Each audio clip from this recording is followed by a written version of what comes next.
Bienvenidos chicos, chicas, ¿qué tal? Vamos a resolver el examen de física que ha salido en la convocatoria ordinaria del 2025 en Cataluña, ¿vale? Bueno, vamos a empezar con el primer ejercicio, un ejercicio de campo gravitatorio. Lo siento, el enunciado está en catalán, ¿vale? Porque no lo he conseguido encontrar en castellano, pero bueno, creo que se entiende bastante bien y os lo voy a ir traduciendo, no os preocupéis. Dice que la basura espacial dejada por los satélites antiguos y sus cohetes lanzadores se está convirtiendo en un peligro para otros satélites. En noviembre del 2023, durante unas tareas de reparación, dos astronautas se dejaron una caja de herramientas en el exterior de la Estación Espacial Internacional. A partir de la ley de la gravitación universal, deducir la expresión de la velocidad orbital en función del radio orbital, ¿vale? Luego calcular la velocidad de la caja de herramientas en órbita a 400 kilómetros sobre la superficie terrestre y el número de vueltas que dará la caja cada día alrededor de la Tierra, ¿vale? Bueno, vamos a hacer primero este apartado. Fijaros que todo hay que hacerlo de forma razonada. Entonces empezaríamos diciendo, bueno, pues si yo tengo aquí la Tierra, ¿vale? Esta es la Tierra y aquí está la caja de herramientas con una cierta masa desconocida. Esta es la masa de la Tierra, que es un dato, este es el radio terrestre y esta es la altura, ¿vale? Altura h. Fijaros que esta caja está orbitando a una altura de 400 kilómetros. Entonces lo primero que voy a hacer es calcular cuál es la distancia del radio orbital, ¿no? Desde el centro de la Tierra hasta la órbita de esta caja, ¿vale? Esto lo vamos a llamar R minúscula, que es lo habitual, y R minúscula pues sería el radio terrestre más la altura h, ¿vale? Esto es un dato que voy a necesitar. El radio de la Tierra lo teníais, 6,37 por 10 elevado a 6 metros, y le sumamos 400, ¿dónde está? Por aquí, 400 kilómetros, es decir, 4 por 10 elevado a 5, todo tiene que estar en metros, sistema internacional, y si os hacéis este cálculo, os tiene que dar un radio orbital de 6,77 por 10 elevado a 6 metros, ¿vale? Esto para empezar. Como nos piden deducir la expresión de la velocidad en función del radio, pues lo que vamos a hacer es, en primer lugar, decir que sobre esta masa, sobre esta caja de herramientas, está actuando una fuerza de atracción gravitatoria que tiene un módulo, según la ley de la gravitación, es la constante de gravitación, por la masa de esa caja, la caja de herramientas, por la masa de la Tierra, dividido entre el radio orbital al cuadrado, y que fuerza es igual a masa por aceleración según la segunda ley de Newton. Por lo tanto, esto va a ser la masa de la caja de herramientas por una aceleración que es una aceleración normal o centrípeta, ¿vale?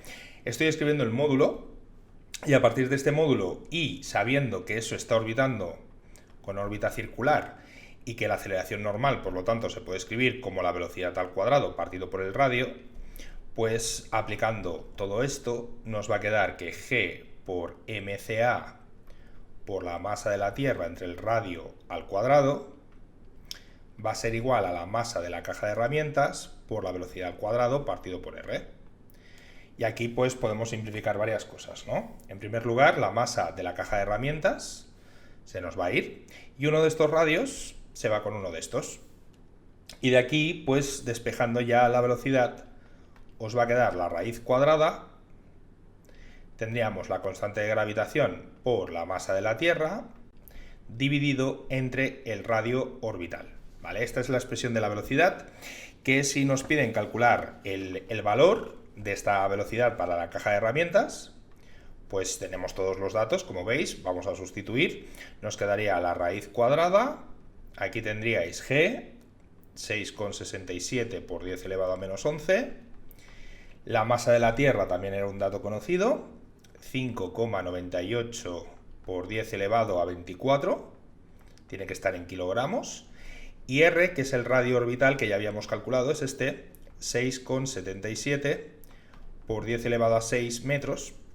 Si todo lo calculáis correctamente, lo metemos en la calculadora, os tiene que salir una velocidad orbital de unos 7,68 1000, o sea, por 10 a la 3 metros por segundo, ¿vale? Que yo lo he dejado así en notación científica. Muy bien, pues ya tendríamos con esto el primer apartado sobre la velocidad.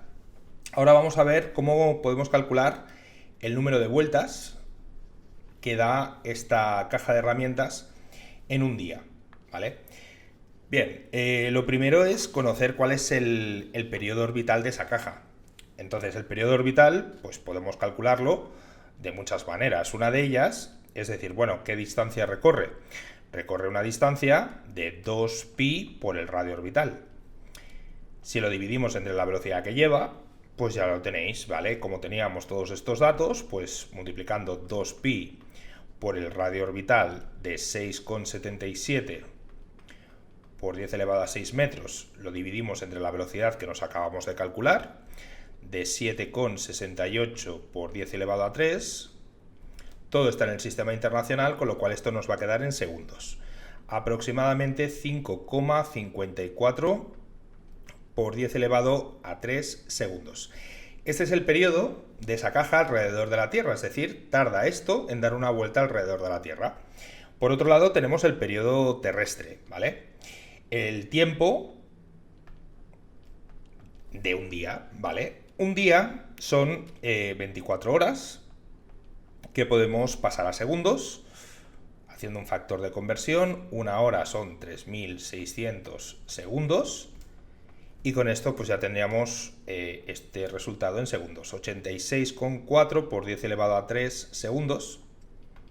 Con lo cual, si esta es una vuelta, tarda este tiempo, ¿cuántas vueltas vamos a dar en un día? Bueno, pues a eso lo podemos llamar n, número de vueltas.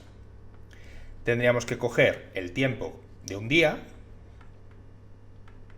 y dividirlo entre el periodo, que es el tiempo en dar una vuelta. De esa manera os dará el número de vueltas en un día, ¿vale?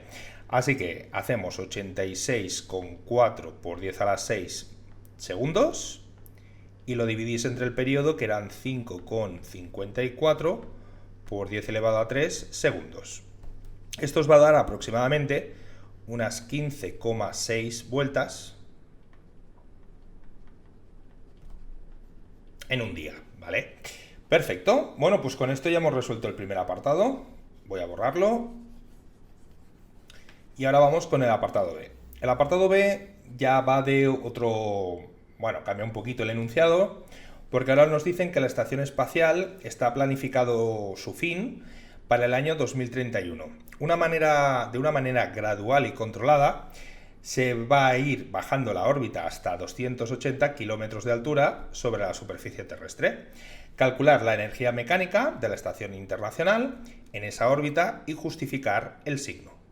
Luego, una última tripulación abandonará la estación y posteriormente la estación caerá desde esa altura al medio del Océano Pacífico.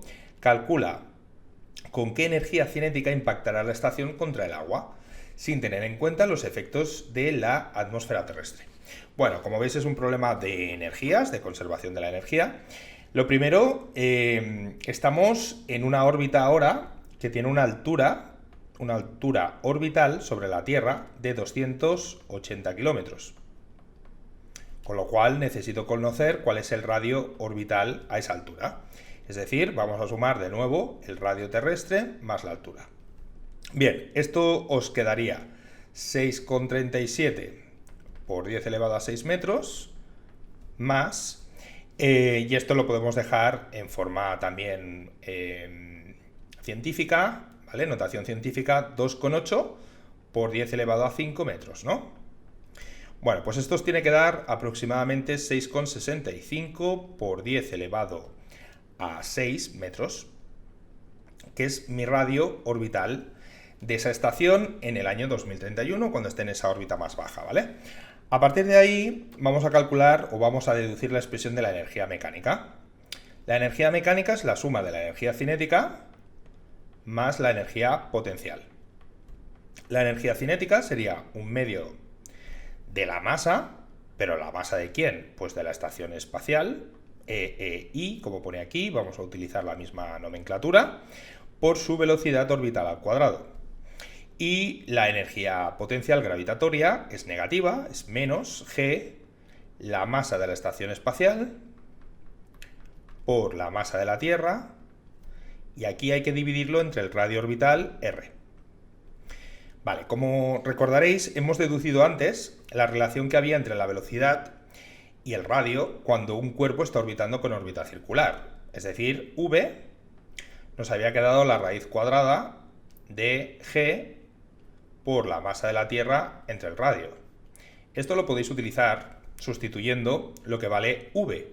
De esa manera, ¿qué os va a quedar? Pues os va a quedar 1/2 de g por la masa de la estación internacional por la masa de la Tierra partido por r. Y le vais a restar g por la masa de la estación espacial por la masa de la Tierra partido por r. Y de aquí es de donde se deduce la típica expresión que ya conocéis de menos 1/2 de g masa de la estación por la masa de la Tierra entre el radio. Bueno, pues esta es la expresión que yo habría utilizado, que no podéis poner directamente, esto hay que deducirlo en el examen, ¿vale? Es importante llegar hasta aquí vosotros solos. Y luego ya pues es cuestión de sustituir los valores, me quedaría menos 1/2, la constante de gravitación conocida, 6,67 por 10 elevado a menos 11, la masa de la estación también era conocida, está en kilogramos, perfecto, pues lo voy a poner, bueno, lo voy a dejar como 4,3 por 10 a la 5 kilogramos. Luego la masa de la Tierra, que son 5,98 por 10 elevado a 24, como veis aquí. Y todo ello dividido entre el radio orbital, que es este valor que habíamos calculado previamente, ¿no? 6,65 por 10 elevado a 6 metros. Bueno, pues si hacéis este cálculo, os va a quedar una energía mecánica, que ya pongo por aquí el valor final, negativa, de menos 1,29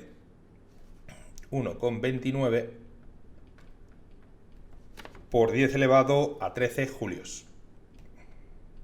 Bien, este valor, ¿por qué es negativo?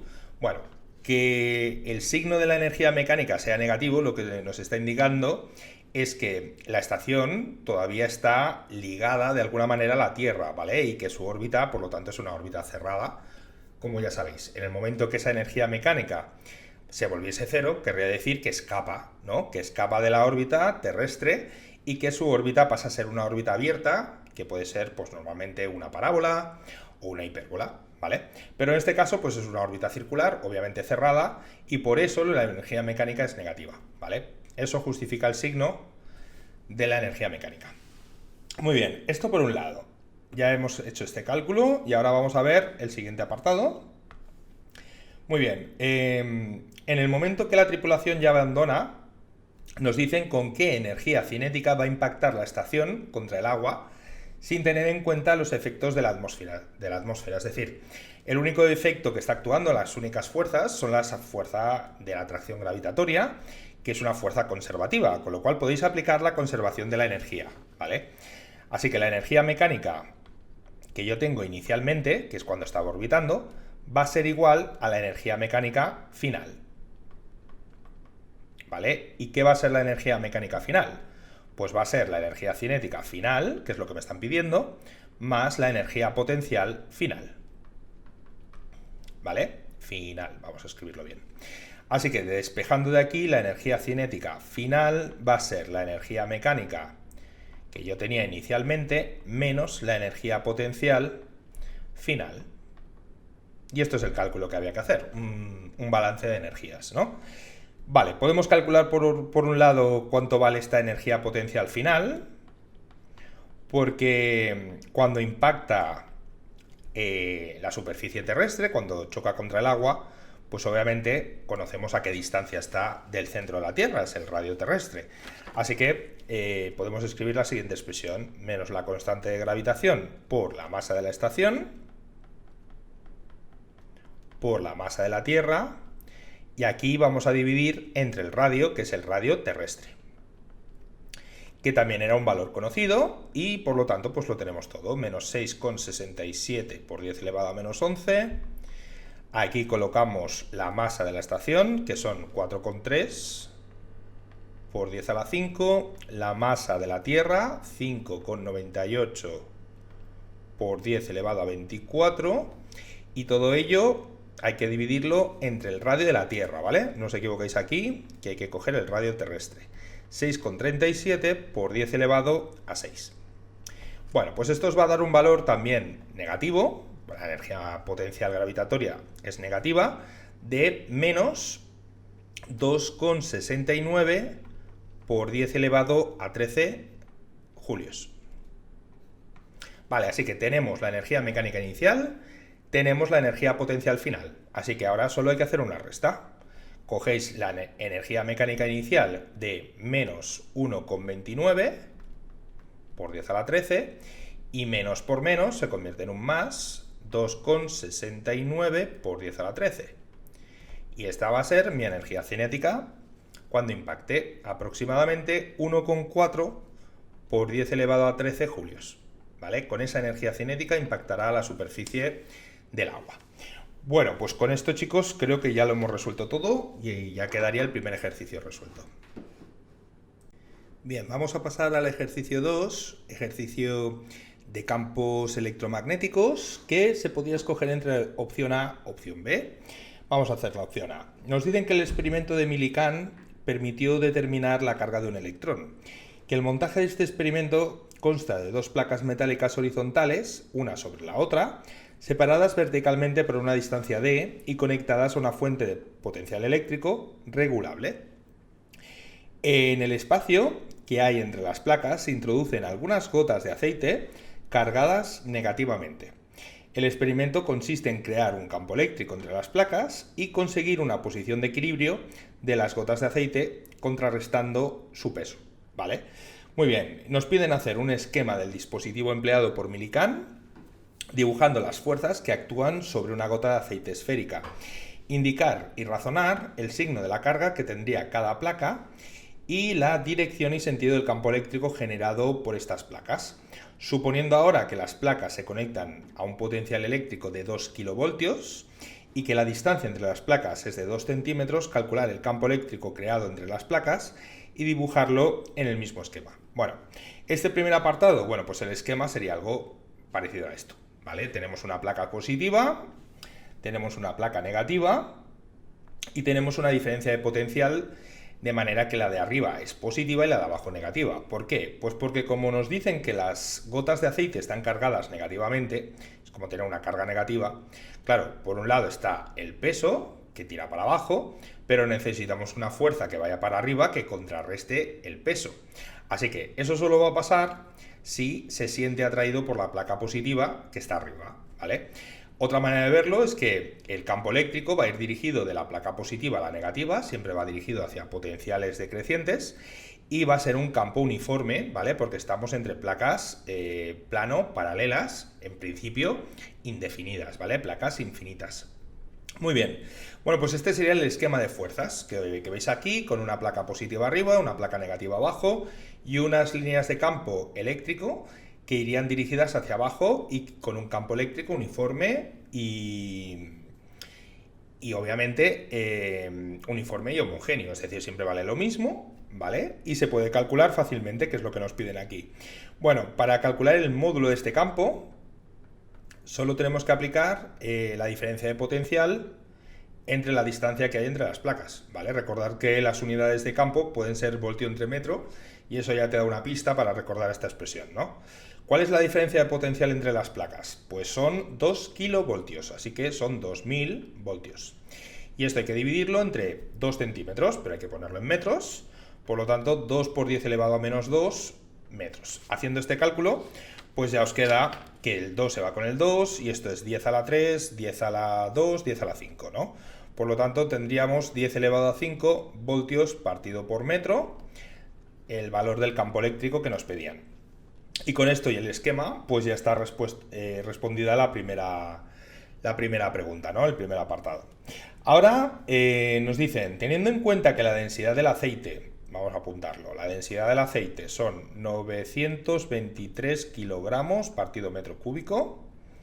Recordad que la densidad es la masa entre el volumen y que consideramos las gotas esféricas con un radio de cada gota de 1,08 micrometros, o sea, que estos son 1,08 por 10 elevado a menos 6 metros. Ese sería el radio de cada esferita, ¿vale? Nos piden que calculemos la carga de una gota que se encuentra en equilibrio y cuántos electrones hacen falta para generar esa carga, ¿vale? Bueno, vamos a responder primero hasta aquí. Vamos a ver, lo primero, necesito calcularme la masa de esa gota de aceite. La masa sería la densidad por el volumen. Y el volumen es el volumen de una esfera que vosotros deberíais conocer, pero que aquí además nos daban como parte del enunciado, ¿vale? Con lo cual, densidad por 4/3 pi por el radio al cubo. Y ahora solo tenéis que sustituir, ¿vale? Muy bien, pues tendríamos una masa igual a la densidad que ya está en el sistema internacional, 923 kilos partido metro cúbico, lo multiplicáis por 4/3 pi, y ahora ojo, que esto hay que estar en las unidades que toca, en metros, 1,08 por 10 elevado a menos 6, todo esto al cubo. Bueno, pues si hacéis este cálculo, os tiene que salir una masa de unos 4,87 por 10 elevado a menos 15 kilogramos, que es una masa muy pequeñita, porque es la masa de una gota de aceite, ¿vale? Ya tenemos la masa.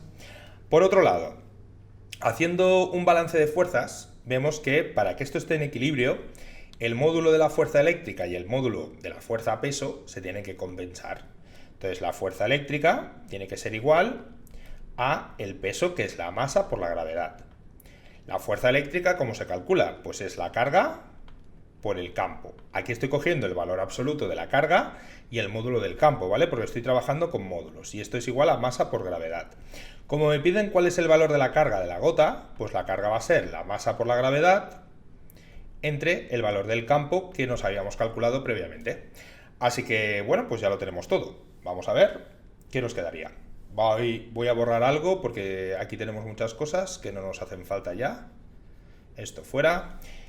Nos quedaría un valor de carga de la gota, de la masa son 4,87 por 10 elevado a menos 15 kilos, la gravedad es la gravedad en la superficie terrestre, que nos daban aquí, 9,8,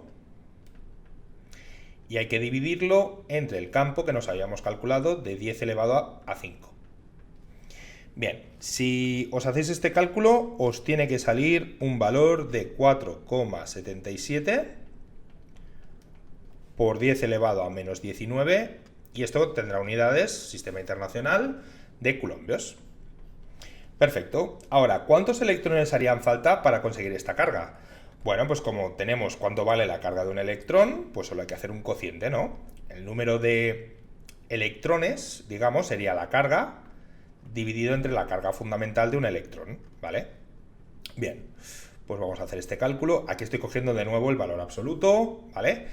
4,77 por 10 elevado a menos 19 coulombios dividido entre la carga del electrón, que aquí hay que coger con todos los decimales que os den, ¿vale? 1,602 por 10 elevado a menos 19. Bien, al hacer este cociente os tiene que salir aproximadamente un valor bastante exacto, daba de 3. Es decir, que una gota tiene una carga equivalente a 3 electrones, ¿vale? Muy bien, bueno, pues hasta aquí creo que hemos resuelto toda esta primera parte, hasta aquí. Ahora nos dicen, ¿qué se observaría si iluminásemos la gota con rayos ultravioletas y ésta perdiese un electrón? Bueno, pues lo que pasaría al perder un electrón es que esto pasaría a tener 2 electrones, ¿no?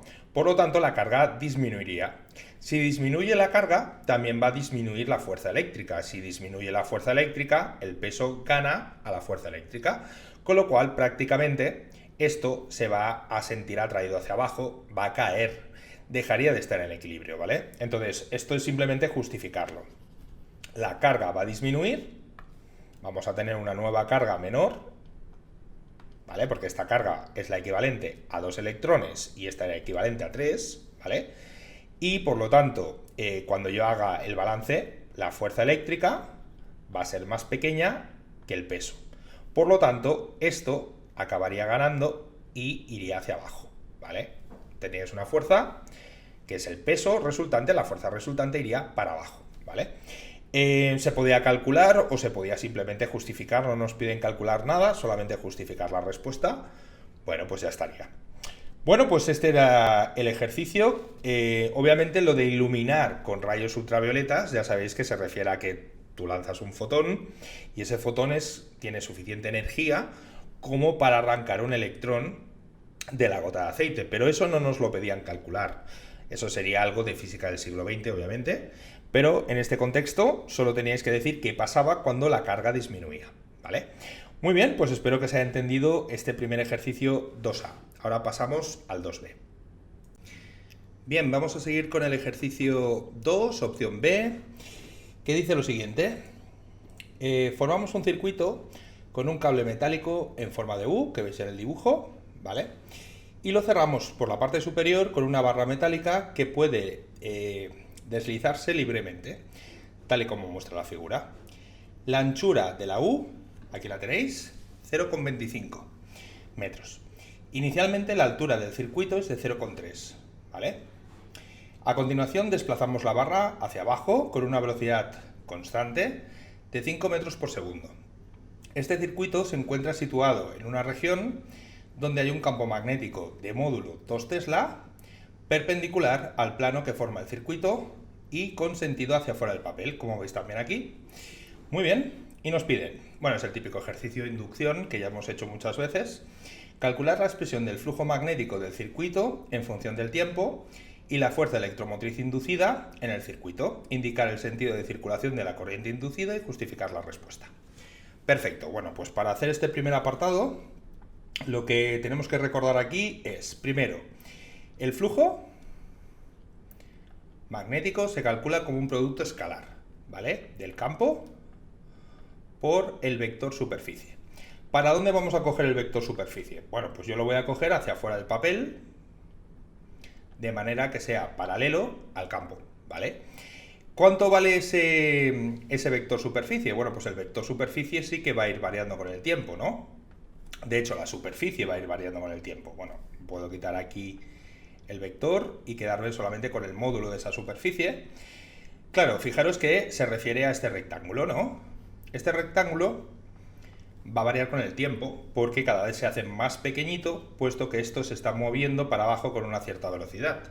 Así que inicialmente va a ser el ancho, la base, que son 0,25, por la altura, pero la altura varía con el tiempo. Inicialmente vale 0,3 y le tengo que restar 5 metros por segundo por el tiempo en segundos, ¿vale?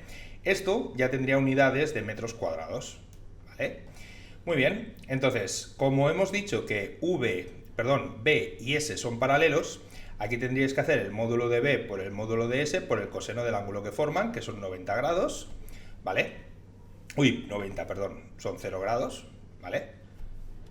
0 grados, porque B y S son paralelos. Como el coseno de 0 vale 1, pues me queda que el flujo es B por S. B por S, donde S va a ir variando con el tiempo. Así que vamos a tener una expresión del flujo variante con el tiempo, ¿vale?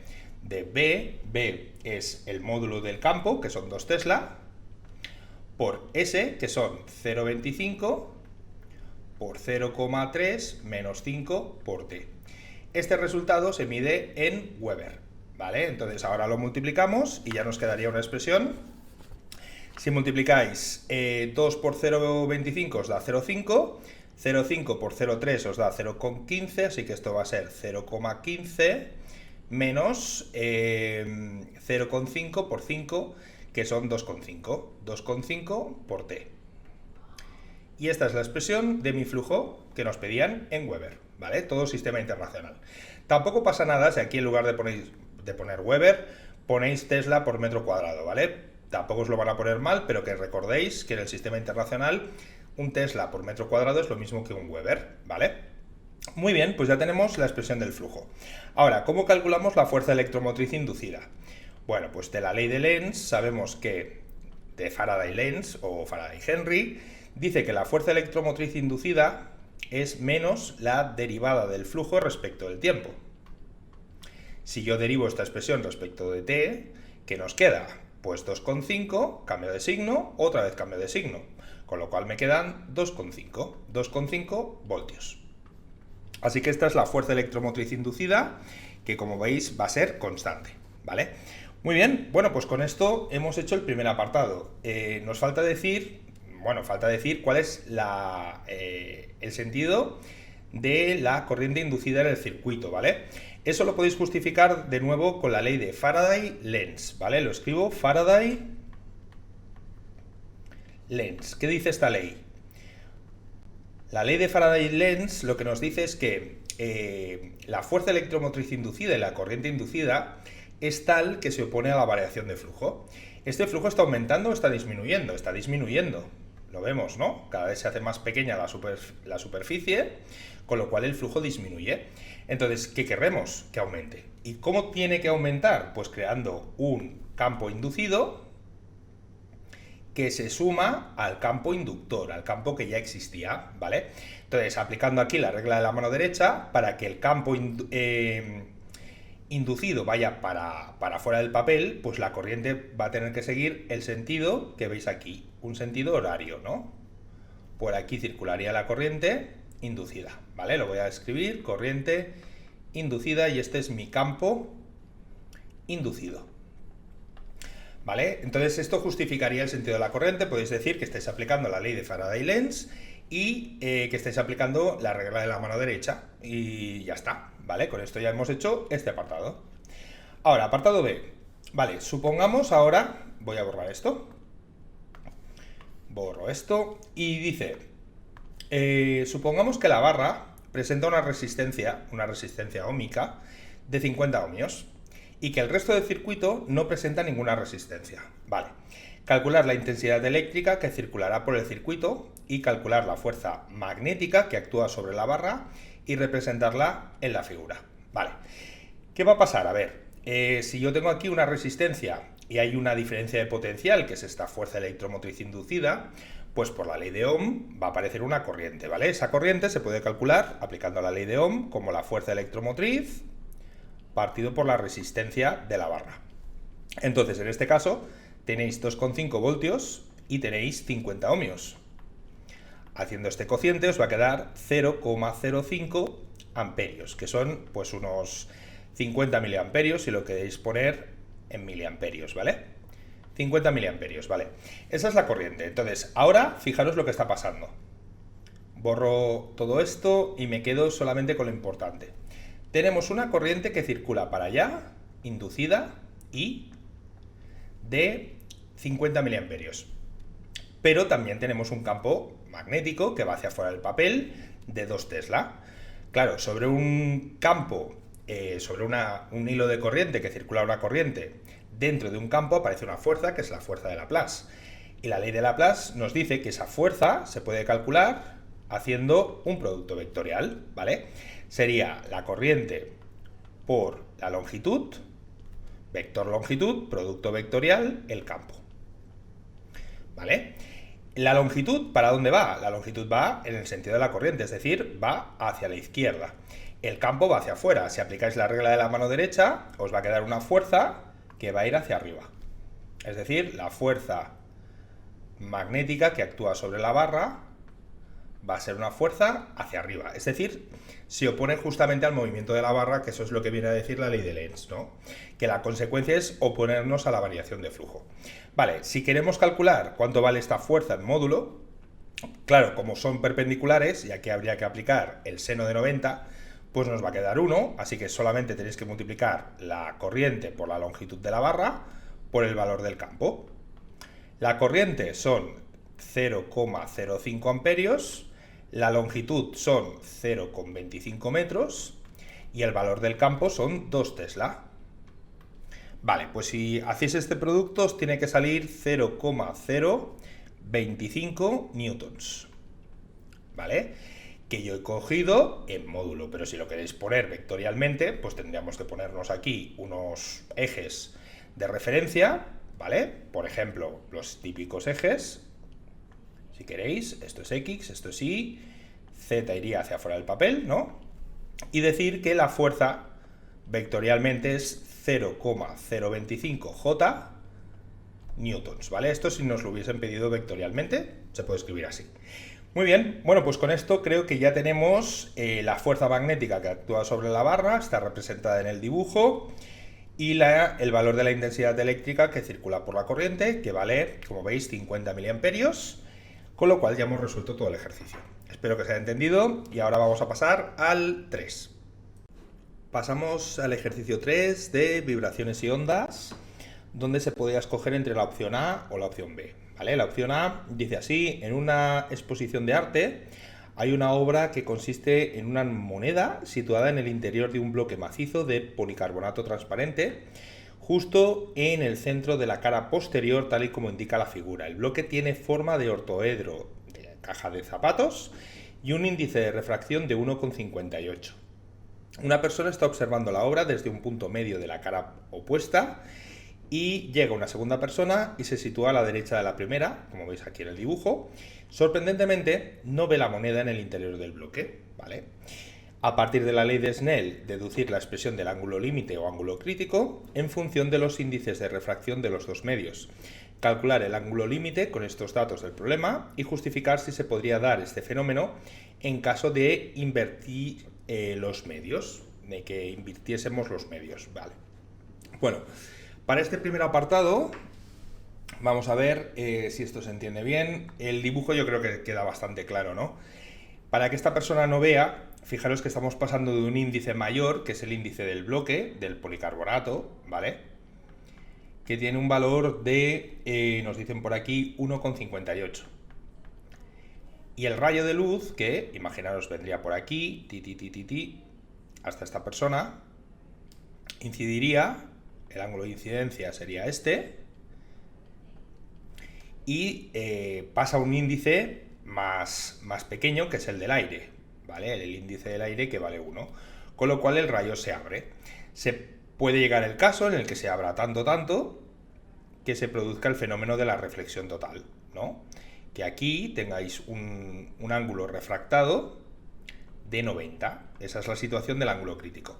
Y en ese caso este ángulo incidente es el ángulo límite o ángulo crítico. Entonces, para que esto se justifique, solo tenéis que decir, bueno, pues aplicando la ley de Snell tendríamos el índice del bloque por el seno del ángulo límite es igual al índice del aire por el seno de 90 grados.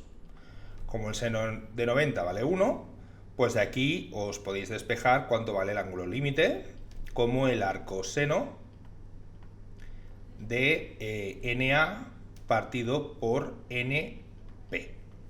Y esta era la expresión. Entonces el cálculo para estos índices sería el arcoseno de 1 dividido entre 1,58. Vale, si hacéis este cálculo, a mí me ha salido un ángulo de aproximadamente 39,3 grados, ¿vale? Este es el ángulo límite. Si el ángulo es mayor, no se va a ver el rayo. Si el ángulo es menor, entonces sí que se va a ver, ¿vale? Muy bien. ¿Qué pasaría si invirtiésemos los medios? Bueno, pues que este sería el aire y esto sería el bloque, ¿no? El policarbonato ahora estaría fuera. Claro, obviamente, cuando un rayo pasa de un índice menor a uno mayor, el rayo no se va a abrir de esta manera, sino que va a salir con un ángulo refractado menor que el incidente.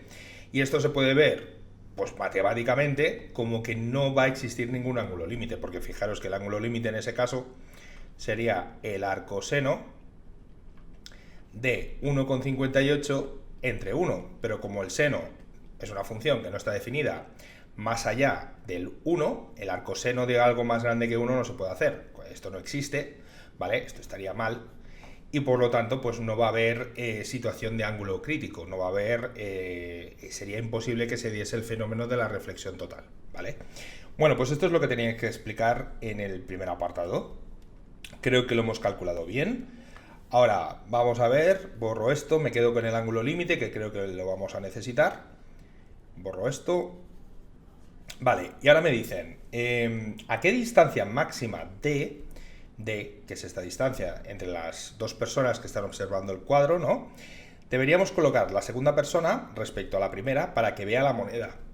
Claro, la moneda la va a ver justamente a la máxima distancia, que es cuando se da la situación del ángulo crítico. Es decir, vamos a hacer nosotros el dibujo. Si esta es la moneda, aquí tenemos una distancia de 2 metros, ¿no? De aquí a aquí. Por aquí viene el rayo. Y aquí tendríamos la superficie de separación, ¿no? Esta distancia es la distancia máxima. La distancia máxima se da cuando este ángulo es el ángulo límite, es decir, un ángulo de este valor, 39,3 grados. Así que este ángulo también es 39,3 grados. ¿Vale? Por lo tanto, fijaros que el seno,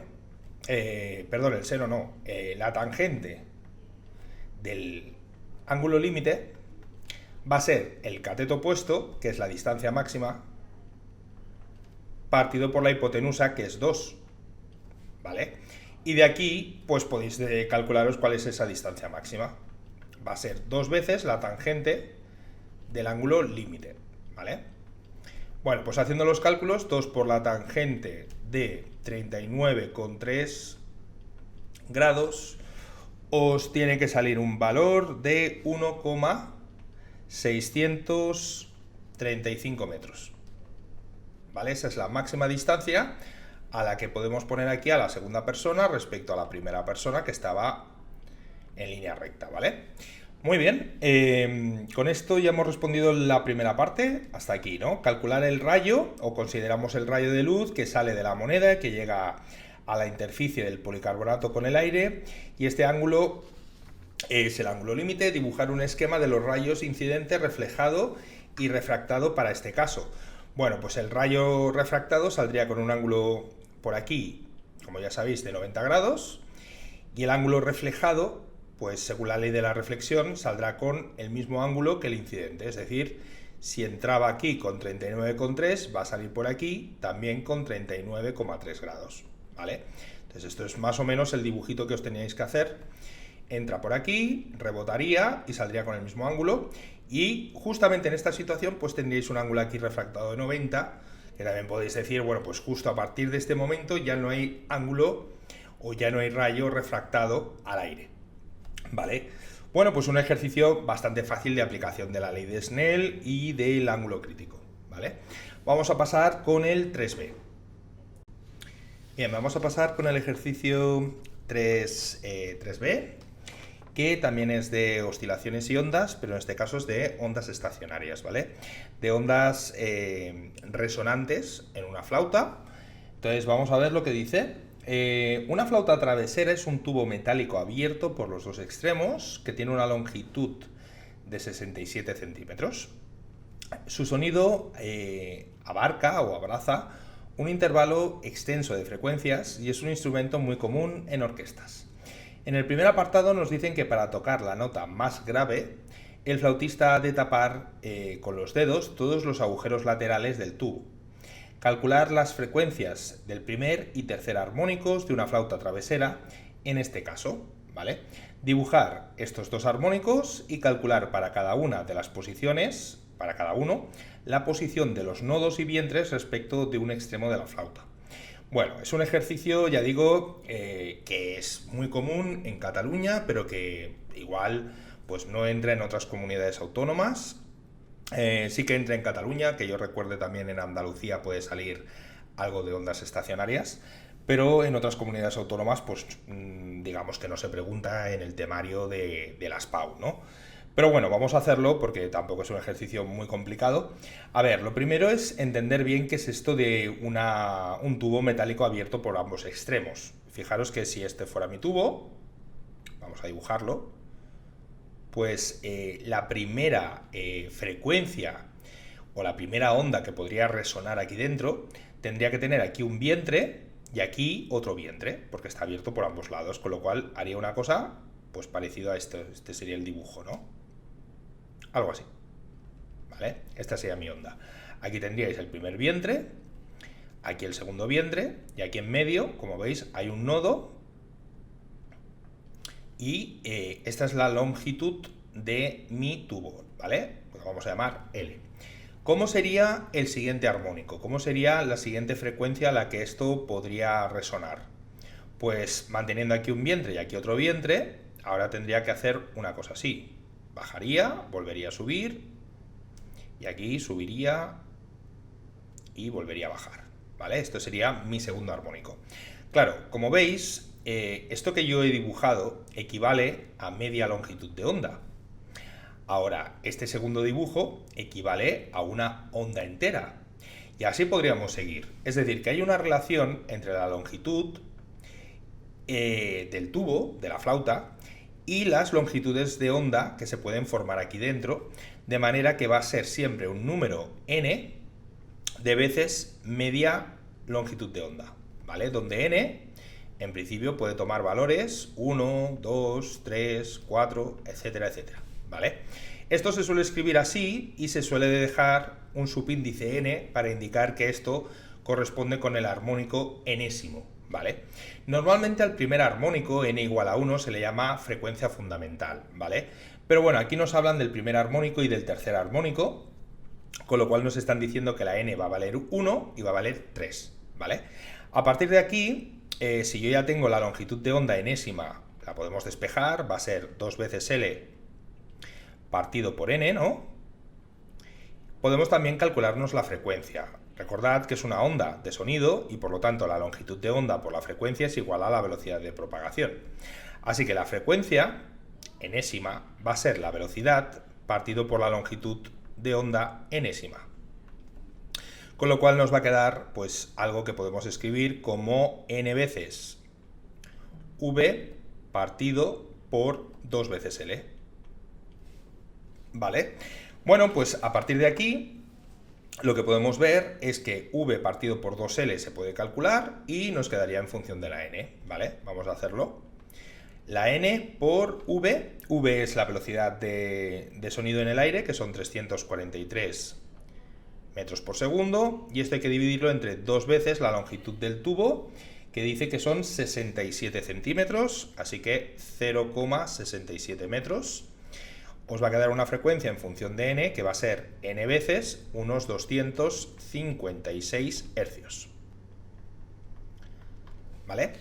Así que, ¿cuál será la frecuencia cuando n vale 1? Pues sustituyendo tendríais 256 hercios.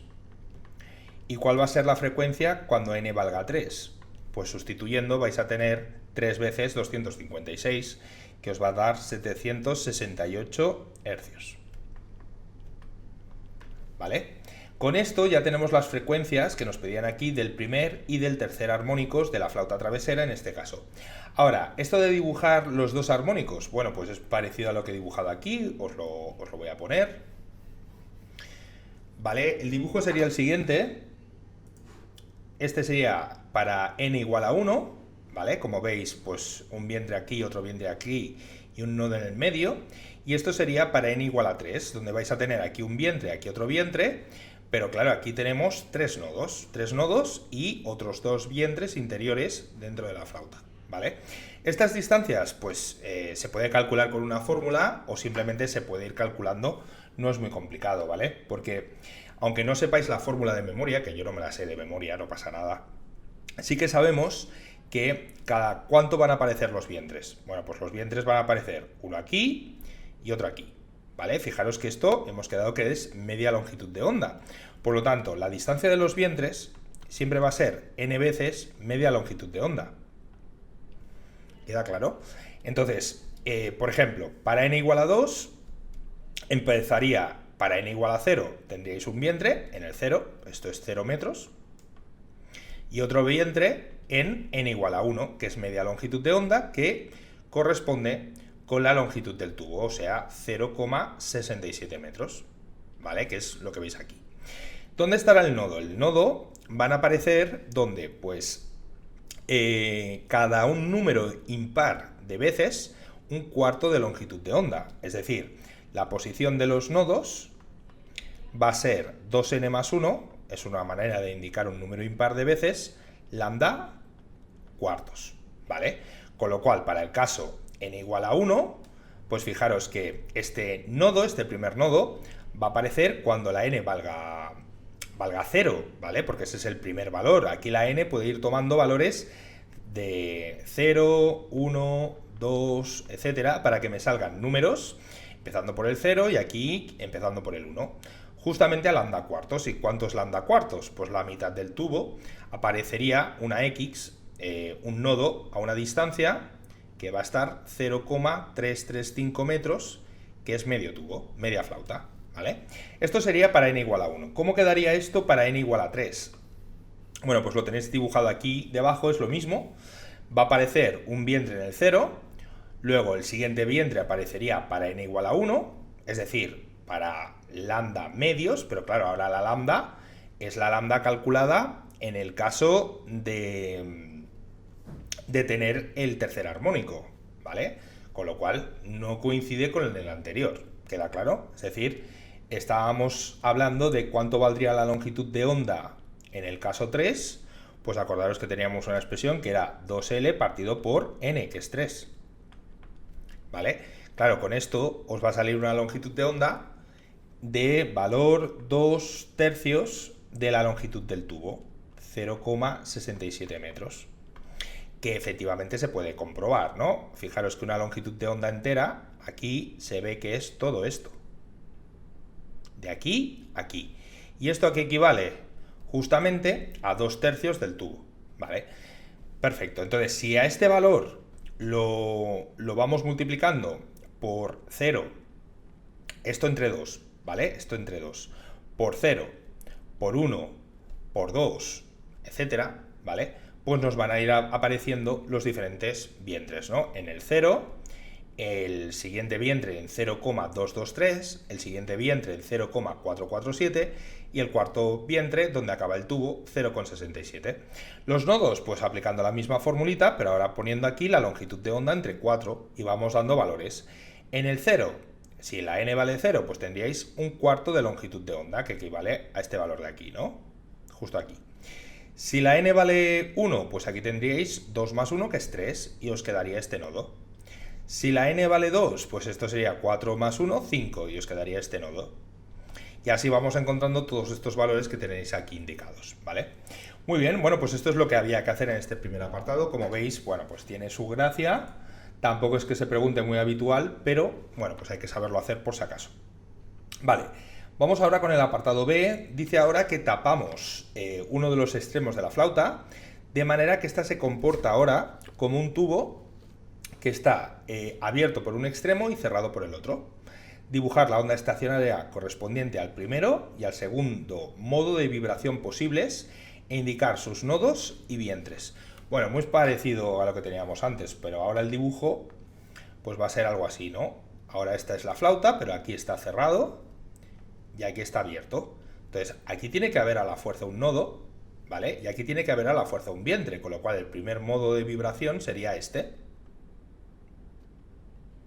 ¿Vale? Este sería mi primer modo de vibración. Mi segundo modo de vibración, ¿cómo sería? Pues aquí nodo, esto subiría, y aquí vientre, ¿no? Tendríamos, pues, algo así. Así nos quedaría, ¿vale? Este sería un poquito el dibujo que teníais que haceros.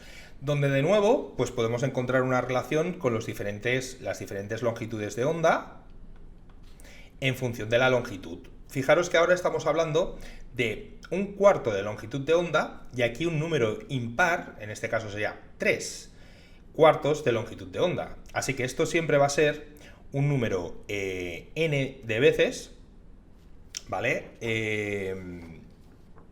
Vamos a escribirlo, 4L partido por N, pero ojo porque aquí la N no puede tomar cualquier valor. Aquí la N tiene que tomar números impares. 1, 3, 5, ¿vale? Entonces, para la primera longitud de onda, para el primer armónico, esto sería 4 veces L partido por 1.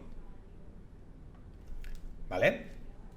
Un segundito que creo que esto os lo he puesto bien.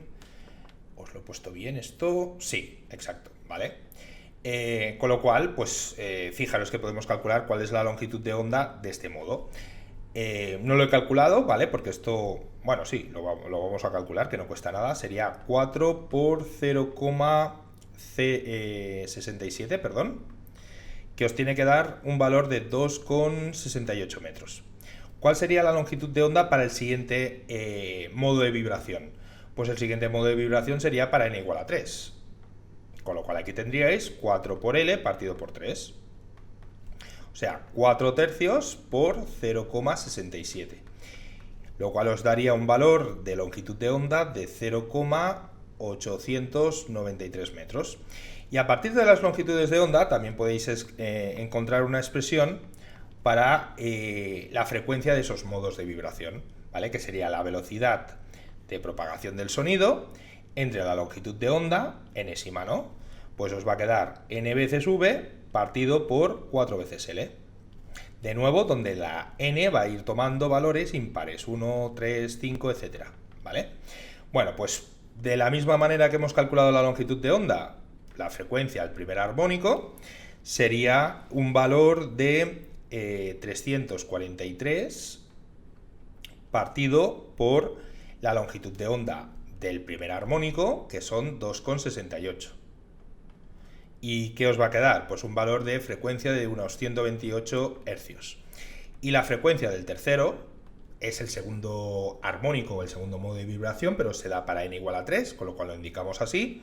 F sub 3 sería 343 entre la nueva longitud de onda, que es 0,893. Y aquí os va a dar un valor de frecuencia obviamente más alto, ¿no? De 384 hercios. Vale, pues estas son las frecuencias y las longitudes de onda para el primer y el segundo modo de vibración posibles en este caso, ¿vale? Respecto a dónde van a aparecer los nodos y los vientres y hacer el dibujo de las ondas estacionarias, que lo tenéis aquí, bueno, pues es muy parecido a lo que hemos hecho antes, ¿no? Aquí os enseño los modos de vibración que os comentaba, ¿no? Pues como veis, aparecería aquí un nodo y un vientre, ¿no? Esto sería para n igual a 1 y esto sería para n igual a 3, que es el segundo modo de vibración, donde va a aparecer aquí un nodo, aquí otro nodo que va a estar justamente a una distancia que va a ser 2 tercios de L, ¿vale? Que equivale a, pues, ¿cuántas veces un cuarto de longitud de onda? Pues a media longitud de onda. Esto es exactamente lo mismo que media longitud de onda para este modo 3, ¿vale? Y el otro vientre pues aparecería, como veis, aquí y aquí, ¿no? El vientre, el último vientre donde acaba el tubo, y el primer vientre lo vais a encontrar justamente en una posición equivalente a un cuarto de longitud de onda para este modo 3 de vibración, ¿vale? Bueno, pues esto es un poco lo que teníais que hacer en este ejercicio: hacer el dibujo, calcular las diferentes frecuencias, las diferentes longitudes de onda y las posiciones de nodos y vientres en cada uno de los tubos, ¿vale? Espero que se haya entendido y ya pasamos al último ejercicio, el 4. Bueno, ya pasamos al último ejercicio, ejercicio 4, donde aquí no tenéis optatividad, ¿vale? Que es de física relativista, física relativista, cuántica, nuclear y de partículas. Y vamos a ver lo que dice. Bueno, pues vamos a ver. Dice que el isótopo del sodio 24 tiene un exceso de neutrones y sabemos que es un emisor beta. Vale, razonar si el sodio 24 será una fuente de emisión de electrones o de positrones. Escribir la reacción de la desintegración beta del sodio 24 sin olvidar los neutrinos o antineutrinos. ¿Y cuál es el otro núcleo resultante? ¿Vale? Bueno, como datos ya veis que nos dan varios elementos, entre ellos el sodio con su número atómico, ¿vale? Entonces vamos a ver, si el sodio 24 tiene un exceso de neutrones, quiere decir que tiene demasiados neutrones, por lo tanto el neutrón se va a convertir en otra cosa. Un neutrón, ya sabéis que se puede escribir así: el neutrón es 1, 0, y su reacción nuclear pues puede convertirse, desintegrarse en un protón, que sería 1, 1, más un electrón, ¿vale? Un electrón, que sería 0 menos 1, más otra partícula que es un antineutrino, que se escribe así, 0, 0, ¿vale? Esto es una desintegración beta, ¿vale? Beta negativa, porque esta es una partícula beta negativa, es justamente un electrón. Por lo tanto, para que esto se convierta, estos neutrones en exceso, a un protón, que es lo que tiene que pasar, porque hay demasiados neutrones, pues lo lógico es que se emitan electrones, es decir, que sea una desintegración beta negativa, ¿vale? Beta negativa, es decir, electrones, ¿vale? A partir de aquí, pues ya podemos escribir la reacción. Si yo tengo el sodio, que es 2411 se va a convertir en otro elemento que no conozco, con un cierto número atómico y número másico, vamos a poner aquí una A y una Z, como siempre, más mi electrón, que será 0 menos 1, más mi antineutrino, que es 0, 0. Bueno, pues se tiene que cumplir la conservación de la masa y la carga, es decir, 24 va a ser A, con lo cual aquí vais a seguir teniendo un 24. Y por otro lado, 11 va a tener que ser Z menos 1. De aquí sacáis que la Z va a tener que ser 12, es decir, que el número atómico va a aumentar en una unidad. Si aumenta en una unidad, pues ya podemos ver que se va a corresponder con el magnesio. Entonces ya sabemos que aquí vais a tener el magnesio, Mg, 24, porque este no ha cambiado, y aquí 12. Y esta sería la reacción que nos pedían escribir, reacción nuclear, como resultado de esta desintegración beta negativa. ¿Vale? Esto era el primer apartado, como veis, yo creo que bastante sencillo. Y ahora vamos con el apartado B, que tiene que ver con la ley de la desintegración, ¿no? Nos dicen que este isótopo de sodio 24 tiene un periodo de semidesintegración de 15 horas. ¿Vale? Ya sabéis que a partir de aquí la constante de desintegración es el logaritmo neperiano de 2 entre el periodo de semidesintegración, y lo podéis calcular si queréis. Yo en principio no lo suelo calcular si no lo voy a necesitar, y voy a trabajar con este valor en horas. Y como nos dicen que la actividad inicial, ¿vale?, de una solución salina con átomos de sodio 24 es de 580 kilobecquerel, que esta solución se inyecta en un paciente y se disuelve por toda su sangre, encontrar cuál es la actividad de la solución inyectada al cabo de 10 horas. O sea, me están preguntando que aplique la ley de la desintegración, que es esta, ¿no? Elevado a menos lambda por el tiempo. Pero en este caso, pues claro, como tengo lambda, pues voy a escribirlo así, menos el logaritmo neperiano de 2 por el tiempo que transcurra entre el periodo de semidesintegración, ¿vale? Perfecto. Entonces, ¿al cabo de cuántas horas? ¿10 horas? Pues sería A sub 0 por elevado a menos el logaritmo neperiano de 2 por 10. Esto fijaros que está en horas, y el periodo de semidesintegración también está en horas, son 15 horas. Con lo cual no tengo que hacer ningún cambio de unidades, horas se va con horas, ¿vale? Así que os va a quedar, si hacéis los cálculos, tendríamos por aquí 5,8. Esto eran kilobecquerel, ¿vale? Lo voy a escribir como 5,8 por 10 elevado a 5 becquerel, ¿vale? Lo multiplicáis por e elevado a menos el logaritmo de 2 por 10 partido 15, y si lo metéis en la calculadora os va a salir un valor de unos 3,65 por 10 elevado a 5 becquerel, ¿vale? Lo he dejado así, en notación científica, pero bueno, también lo podéis dejar como 365 kilobecquerels, ¿vale? Lo voy a dejar así también, kilobecquerel. Vale, pues esta sería la actividad en sangre de esa persona al cabo de 10 horas de haberse inyectado esa disolución salina, ¿no? Luego nos dicen,